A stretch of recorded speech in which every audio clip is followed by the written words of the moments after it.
এবার দেখা যাচ্ছে যে রাহুল গান্ধীর হাত ধরেই কংগ্রেসে যোগদান।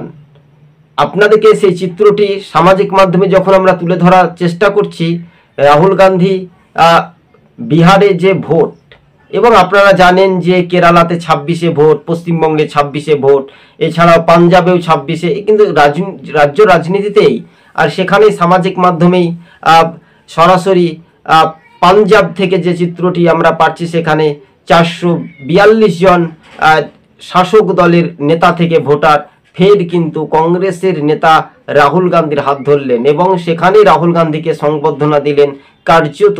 কিন্তু রাহুল গান্ধী 2024-এ সেই রকম কোনো একটা ফ্যাক্টর হয়ে দাঁড়াতে পারেননি, কেননা সেখানে ভারতীয় জনতা পার্টি বিজেপির গেরুয়া ঝড় উঠেছিল।